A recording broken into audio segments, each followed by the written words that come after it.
আমি তাকে মন দিয়ে ভালোবেসেছিলাম, সবটা দিয়েছিলাম। আমার হাসি, আমার চোখের পানি, এমনকি আমার স্বপ্নটুকু। সে আমায় ভালোবাসতো। অন্তরে আমি তাই ভেবেছিলাম। কিন্তু ভালোবাসা পেয়েও সুখ পাইনি। ভালোবাসা পেয়ে কষ্ট পেয়েছি আমি। ওর সাথে সময়গুলো ছিল আমার জীবনের সবচেয়ে রঙিন মুহূর্ত। ও বলতো, তুমি ছাড়া আমি কিছু না। আমি বিশ্বাস করতাম অন্ধভাবে। ভেবেছিলাম ভালোবাসা মানেই নিশ্চিন্ত একটা জীবন, যেখানে থাকবে ভরসা, থাকবে ঝুপ পড়া, আর থাকবে নির্ভরতা।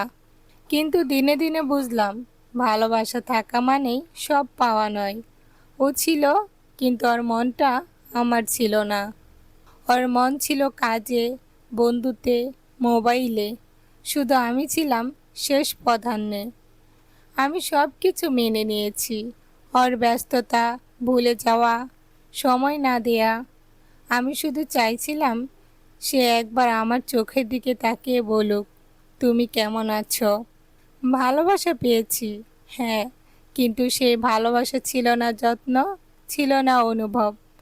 আমি শুধু ওর জীবনে ছিলাম একটা থাকা, বিরক্তকরভাবে হয়ে যাওয়া একটা সম্পর্ক। রাতে কাঁদতাম, কিন্তু বুঝতে সময় হতো না। আমি চুপচাপ করে থাকতাম। সে বলতো, তোমার মুড সব সময় অফ থাকে। ও বুঝল না আমি কষ্ট পাইছি তার ভালোবাসার ভেতরে। ভালোবাসা তো ছিল, কিন্তু আমি ছিলাম একা। মুখ খুলে বলতে পারতাম না কিছু, কারণ আমি জানতাম ও শুনে না, শুধু উত্তর দেয়। আজ আমি এই সম্পর্কটাকে রেখে বেঁচে আছি ঠিকই, কিন্তু প্রতিদিন একটু একটু করে ভেঙে যাচ্ছি। আমি চেয়েছিলাম ভালোবাসা, পেয়েছি ঠিকই, কিন্তু সেই ভালোবাসার ভিতরে আমি নিঃস্ব হয়ে গেছি। আজও অনেকে দেখে বলে, তোমরা তো একসাথে আছো, সুখী দাম্পত্য। কিন্তু কেউ জানে না এই ভালোবাসার আড়ালে লুকানো একটা মেয়ে। সে ভালোবাসা পেয়েও কষ্ট পড়ছে প্রতিদিন। হ্যাঁ, ভালোবাসা পেয়েও কষ্ট পেয়েছি আমি। এই ছিল আজকের বাস্তব জীবনের গল্প।